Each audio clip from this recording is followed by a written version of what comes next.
नमस्कार दोस्तों, स्वागत है आपका इन्वेस्टिंग दर्पण की एक और वीडियो में। और इस वीडियो में मैं आपसे डिस्कस करूंगा जेएम फाइनेंशियल स्टॉक को। बात करें जेएम फाइनेंशियल की तो इसके क्वार्टर फोर के नंबर्स हमें बाजार में आते हुए देखने को मिल रहे हैं। तो ऐसे में देखने वाली बात होगी कि इसके क्वार्टर फोर के नंबर्स हमें कैसे देखने को मिलते हैं। और बात करें इसके क्वार्टर फोर के नंबर्स की तो ये हमें 25 मई को देखने को मिले, यानी कि सैटरडे के दिन इसके नंबर्स हमें आते हुए देखने को मिले। तो ऐसे में देखने वाली बात होगी कि जब मंडे को बाजार ओपन होंगे तो इसके क्वार्टर फोर के नंबर्स का असर आपको स्टॉक पर कैसा देखने को मिलता है। तो वीडियो काफी महत्वपूर्ण होने जा रही है। अगर आपने इस स्टॉक में इन्वेस्टमेंट कर रखा है या आप इस स्टॉक में फ्रेश इन्वेस्टमेंट करना चाहते हैं तो आपको इसके क्वार्टर फोर के नंबर्स के बारे में पता होना चाहिए। और स्टॉक से जुड़ी हुई हमें बड़ी खबरें भी देखने को मिलेंगी। तो यह खबरें भी मैं आपसे इस वीडियो में डिस्कस करूंगा। तो आप वीडियो में अंत तक बने रहिएगा ताकि आपसे कोई जानकारी मिस ना हो और आपको जेएम फाइनेंशियल स्टॉक के बारे में अच्छी तरह से पता चल सके।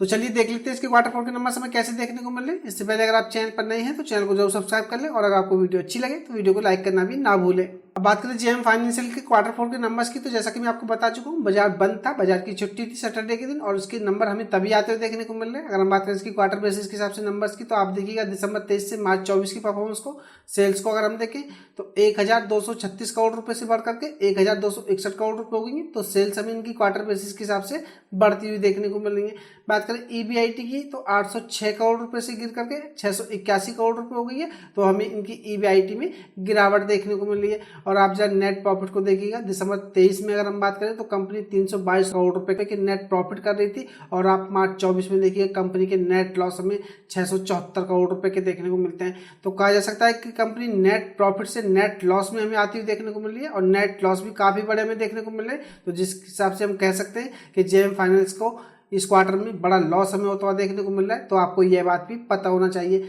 बात करें ईपीएस की तो 2 रुपये 91 पैसे हमें पॉजिटिव में देखने को मिलता था और आप इस क्वार्टर में देखिएगा यह नेगेटिव 2 रुपये 39 पैसे हमें देखने को मिल रहा है। तो ईपीएस में भी बड़ी गिरावट हमें देखने को मिल रही है। ईयर ऑन ईयर बेसिस के हिसाब से बात करें तो सेल्स में 49% की जंप देखने को मिलती है। ईबीआईटी में बात करें तो 76% की जंप देखने को मिलती है। और आप नेट प्रॉफिट को देखिएगा, कंपनी के net profit year on year basis के हिसाब से भी हमें 27% तक गिरते हुए देखने को मिल रहे हैं। बात करें ईपीएस की तो ईपीएस में हमें 498% की बड़ी गिरावट देखने को मिल रही है। तो बात करें जेएम फाइनेंशियल की तो ईयर ऑन ईयर बेसिस के हिसाब से भी कोई नंबर्स हमें ज़्यादा अच्छे देखने को नहीं मिल रहे। क्वार्टर बेसिस के हिसाब से अगर हम बात करें तो नंबर्स बड़े खराब हमें देखने को मिल रहे हैं। तो जिसके चलते आपको इस स्टॉक पर नजर रखनी चाहिए और हो सकता है मंडे को इस स्टॉक में आपको इसके क्वार्टर फोर के नंबर्स के चलते गिरावट भी देखने को मिले। और देखने वाली यह बात भी हो सकती है कि जेएम फाइनेंस के नंबर्स को लेकर के बाजार कैसा रिएक्ट करता है। तो आप जेएम फाइनेंशियल के स्टॉक पर मंडे को नजर रखें।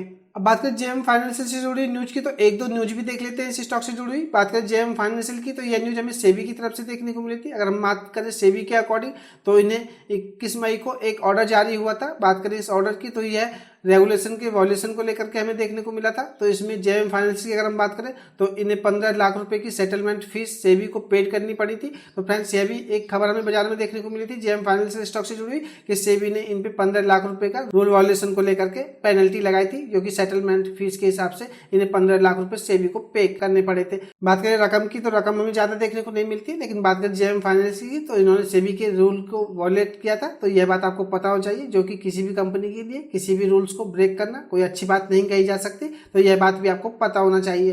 अब बात करें जेएम फाइनेंशियल से जुड़ी दूसरी न्यूज की तो एक न्यूज और हमें बाजार में देखने को मिल रही है। तो फ्रेंड्स आप इस खबर को समझ लीजिएगा। अगर हम बात करें आर्क फार्मा लैब्स की तो यह वह कंपनी है जिसमें कि अगर हम बात करें तो बैंक ऑफ बड़ौदा ने एनसीएलटी में इसे दिवाला घोषित करने के लिए अपना आवेदन दिया था। और फ्रेंड्स बात करें जेएम फाइनेंशियल की तो इन्होंने इस आवेदन में हस्तक्षेप करने के लिए जेएम फाइनेंशियल असेट्स रिकंस्ट्रक्शन के लिए आवेदन दिया था, जिसको कि एनसीएलटी ने खारिज कर दिया है। तो फ्रेंड्स बात करें जेएम फाइनेंशियल की तो एआरसी ने ट्रिब्यूनल से उसे एक आवश्यक पक्ष के रूप में शामिल करने के हस्तक्षेप जो था इसकी मांग की थी और इसको एनसीएलटी ने खारिज कर दिया है। बात करें आर्क फार्मा लैब्स की तो इसमें जो इनके 97% के ऋण या डेप्ट थे इनका एक्वायर जेएम फाइनेंशियल ने किया था और उसके पास 9,500 करोड़ रुपए से अधिक का क्रेडिट एक्सपोजर है। तो आप समझ सकते हैं अगर हम बात करें एनसीएलटी की तो जो इन्होंने बैंक ऑफ बड़ौदा द्वारा दायर दिवाला समाधान आवेदन था इसमें हस्तक्षेप करने का जो आवेदन दिया था इसको एनसीएलटी ने खारिज कर दिया है।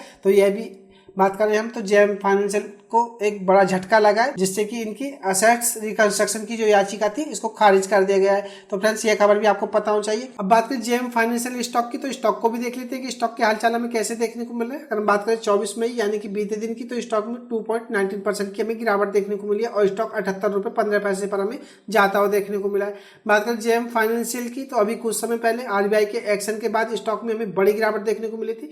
एक दिन में स्टॉक में 20% का लोअर सर्किट हमें लगता हुआ देखने को मिला था और स्टॉक आरबीआई के एक्शन के बाद हमें लगभग 30 से 35% नीचे आता हुआ देखने को मिला था। तो फ्रेंड्स बात करें जेएम फाइनेंशियल की, तो इनकी मुश्किलें अभी कोई कम हमें होती हुई देखने को नहीं मिल रही है। बात करें सेबी की, तो सेबी ने भी इन पर रूल वॉल्यूशन को लेकर के पेनल्टी लगाई है। और बात करें एनसीएलटी की, तो एनसीएलटी ने भी इनकी जो आवेदन था असेट्स रिकंस्ट्रक्शन को लेकर के वह भी खारिज कर दिया है। तो हमें कोई अच्छी खबरें जेएम फाइनेंशियल स्टॉक से जुड़ी हुई देखने को नहीं मिल रही है। तो फ्रेंड्स ऐसे में एक रिटेल बड़ी गलती करता है। बात करें स्टॉक की, तो स्टॉक में जब बड़ी गिरावट होती है तो आंख बंद करके इन्वेस्टमेंट कर लेता है। तो फ्रेंड्स आपको इस स्टॉक में ऐसे नहीं करना है, क्योंकि इसके क्वार्टर 4 के नंबर हमने देखे जो कि बिल्कुल बेकार देखने को मिल रहे हैं। आरबीआई से जुड़ी हुई न्यूज भी कोई हमें अच्छी देखने को नहीं मिल रही थी, सेबी से जुड़ी हुई न्यूज भी हमें कोई अच्छी देखने को नहीं मिल रही है।